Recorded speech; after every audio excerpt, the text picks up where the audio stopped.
ഇന്നത്തെ ടോപ്പിക് എന്ന് പറയുന്നത് കണ്ടിൻജന്റ് ലയബിലിറ്റി ആണ്. ഒരു കുഞ്ഞു ടോപ്പിക്കാണ്. സോ കണ്ടിൻജന്റ് ലയബിലിറ്റി എന്താണെന്ന് നോക്കുന്നതിന് മുന്നേ നമുക്ക് ഈ ലയബിലിറ്റി എന്താണെന്നൊന്ന് നോക്കാം.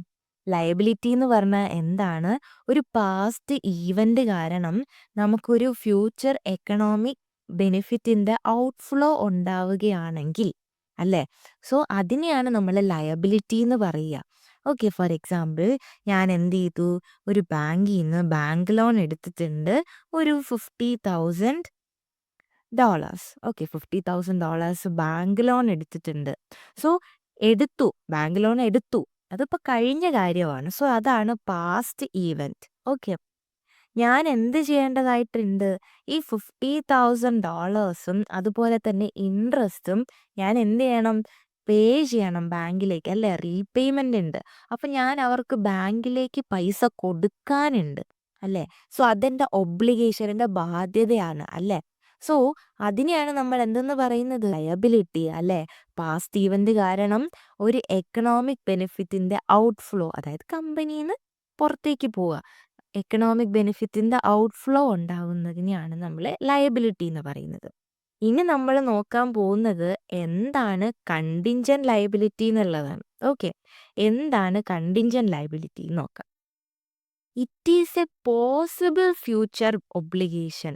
അതായത് ഒരു പോസിബിൾ ആയിട്ടുള്ള ഫ്യൂച്ചർ ഒബ്ലിഗേഷൻ ആണ്.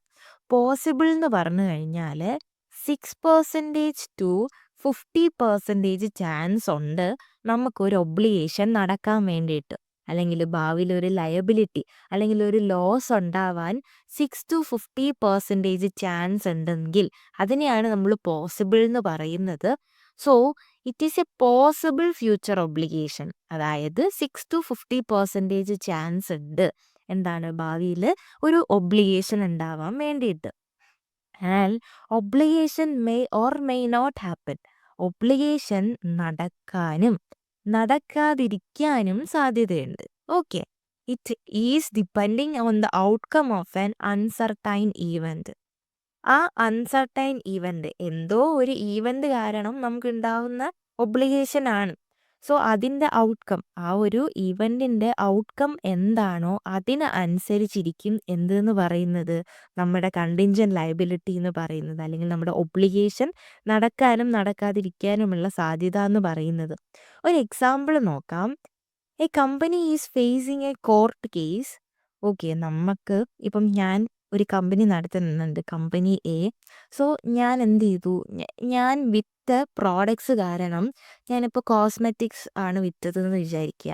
അത് യൂസ് ചെയ്തിട്ട് ആൾക്കാർക്ക് സ്കിന്നിൽ ഇഷ്യൂസ് ഉണ്ടായി. അതായത് റാഷസ്, അതുപോലെ തന്നെ ഭയങ്കരമായിട്ട് ചോപ്പ് കാണിക്കുക, അങ്ങനെ കുറേ ഇഷ്യൂസ് ഉണ്ടായി എന്ന് വിചാരിക്കുക. അഫ്കോഴ്സ് എന്ത് ചെയ്യേണ്ടതായിട്ട് വരും? ഒരു കോർട്ട് കേസ് അവിടെ ഉണ്ടാവും. സോ ഞാനൊരു കോർട്ട് കേസ് ഇപ്പോൾ ഫേസ് ചെയ്യുവാണ്. ഓക്കെ, എൻ്റെ പേരിൽ ഒരു കേസ് വന്നിട്ടുണ്ട്. സോ ഞാൻ എന്ത് ചെയ്യേണ്ടതായിട്ടുണ്ട്? Might have to pay fine. അതായത് ആ കോർട്ട് കേസ് വന്നു, ആ കോർട്ട് കേസ് ജയിച്ചാൽ, അല്ലേ, ആ കേസ് തന്ന ആൾക്കാർ കോർട്ട് കേസ് ജയിച്ചു കഴിഞ്ഞാൽ എന്ത് ചെയ്യും? എൻ്റെ പണി പാലും വെള്ളത്തിൽ ആവും. ഞാൻ ഫൈന് പേ ചെയ്യേണ്ടതായിട്ട് വരില്ല, അല്ലെ? ഞാൻ കേസ് തോറ്റു പോവുകയാണെങ്കിൽ ഞാൻ അവിടെ ഫൈൻ പേ ചെയ്യേണ്ടതായിട്ട് വരും. ഓക്കെ, കോർട്ട് കേസ് ഞാൻ തോറ്റാൽ മാത്രം, തോക്കോ ഇല്ലയോ എന്ന് നമുക്കിപ്പോൾ അറിയില്ല. ഓക്കെ, സോ നമുക്കൊരു 6% to 50% ഉറപ്പുണ്ട്. എന്ത് ചെയ്യുന്നു? നമ്മൾ തോൽക്കാൻ സാധ്യതയുണ്ട് എന്ന് നമുക്ക് തോന്നിക്കഴിഞ്ഞാൽ അതിന് നമ്മൾ കണ്ടിൻജന്റ് ലയബിലിറ്റി എന്ന് പറയും. ഇവിടെ നമ്മൾ ഫൈന് പേ ചെയ്യണം, അല്ലേ? സോ ഈ ഫൈൻ എന്നുള്ളതാണ് നമ്മുടെ കണ്ടിൻജന്റ് ലയബിലിറ്റി. ഓക്കെ, ആൻഡ് നമ്മൾ പറഞ്ഞു എന്താണ് പോസിബിൾ ചാൻസ്, 6 to 50% ആണ് പോസിബിൾ ചാൻസ് എന്ന് പറയുന്നത്. ഇനി ഇത് നമ്മൾ എങ്ങനെ അക്കൗണ്ടിങ് ട്രീറ്റ്മെന്റ് നോക്കാം. നമ്മളിത് എങ്ങനെ അക്കൗണ്ട് ചെയ്യുന്നുള്ളത് നോക്കാം. ആക്ച്വലി കണ്ടിൻജന്റ് ലയബിലിറ്റി നമ്മൾ SOPL, SOFP. എന്താണ് SOPL? Statement of profit or loss, നമ്മുടെ P&L അക്കൗണ്ട്, അല്ലേ?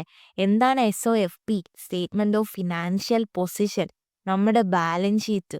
ഇവിടെ ഒന്നും എന്ത് ചെയ്യില്ല, നമ്മൾ കണ്ടിൻജന്റ് ലയബിലിറ്റി റെക്കോർഡ് ചെയ്യില്ല. പകരം നമ്മൾ എന്താ ചെയ്യുന്നത്? ഫിനാൻഷ്യൽ സ്റ്റേറ്റ്മെന്റ്സിന് നോട്ട്സ് ഇല്ലേ? നോട്ട്സ് ടു ഫിനാൻഷ്യൽ സ്റ്റേറ്റ്മെന്റ്, അതായത് നമ്മൾ കുറേ കാര്യങ്ങൾ ഇങ്ങനെ എഴുതും. നമ്മുടെ ഫിനാൻഷ്യൽ സ്റ്റേറ്റ്മെന്റ്സിൽ ഉള്ളതും അല്ലാണ്ട് നമ്മുടെ യൂസേഴ്സിന് അഫക്റ്റ് ചെയ്യുന്നതുമായിട്ടുള്ള കുറേ കാര്യങ്ങളൊക്കെ നമ്മൾ എന്ത് ചെയ്യും? നമ്മളൊരു നോട്ട് പോലെ ഇങ്ങനെ എഴുതി വെക്കും. അല്ലേ? ഇത് ഓൾസോ നമ്മൾ എന്ത് ചെയ്യും? നമ്മൾ ഇഷ്യൂ ചെയ്യുന്ന കാര്യമാണ് പബ്ലിക്കിലേക്ക്. സോ ഇങ്ങനെയുള്ള നോട്ട്സിൽ എന്ത് ചെയ്യും? നമ്മൾ നമ്മുടെ കമ്പനിക്ക് ഒരു കണ്ടിൻജന്റ് ലയബിലിറ്റി ഉണ്ട് എന്ന് പറഞ്ഞിട്ട് മെൻഷൻ ചെയ്യും. അത്രയും മാത്രമേ നമ്മൾ ചെയ്യുള്ളൂ.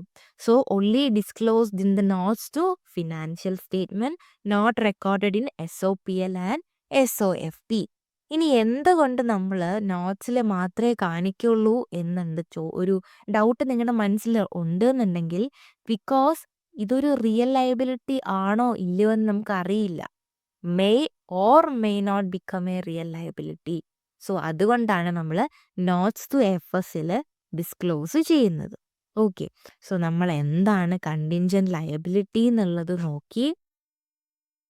ആൻഡ് ഓൾസോ ഇത് നമ്മൾ എങ്ങനെ നമ്മുടെ P&L SOFPയിൽ നമ്മൾ കാണിക്കില്ല, പകരം നോട്ട്സ് ടു FSലാണ് നമ്മൾ കാണിക്കുക എന്നുള്ള കാര്യങ്ങളും മനസ്സിലാക്കി.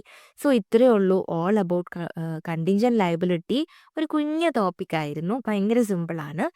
ആൻഡ് എന്തെങ്കിലും ഡൗട്ടോ ക്ലാരിഫിക്കേഷൻസോ ഒക്കെ വേണം എന്നുണ്ടെങ്കിലും ഓൾസോ ക്ലാസ് ജസ്റ്റ് എന്തെങ്കിലും ഇംപ്രൂവ്മെൻറ്റ്സ് വേണം എന്നുള്ളതും നിങ്ങളുടെ അഭിപ്രായങ്ങളും കാര്യങ്ങളും ജസ്റ്റ് കോമെൻറ്റ് ചെയ്ത് കഴിഞ്ഞാൽ ഹെൽപ്ഫുൾ ആയിരിക്കും. ആൻഡ് ഓൾസോ ഇത് ഇഷ്ടപ്പെട്ടിട്ടുണ്ട്, അതായത് ഈ വീഡിയോ കണ്ട് നിങ്ങൾക്ക് കണ്ടിൻജന്റ് ലയബിലിറ്റി മനസ്സിലായാൽ മാത്രം ജസ്റ്റ് ഒന്ന് ലൈക്ക് ചെയ്യുക. എന്നാലേ എനിക്ക് മനസ്സിലാവൂ നിങ്ങൾക്ക് മനസ്സിലായിട്ടുണ്ടോ ഇല്ലയോ എന്നുള്ളത്. മനസ്സിലായാൽ മാത്രം ലൈക്ക് ചെയ്യുക. Okay, thanks for watching and have A nice day.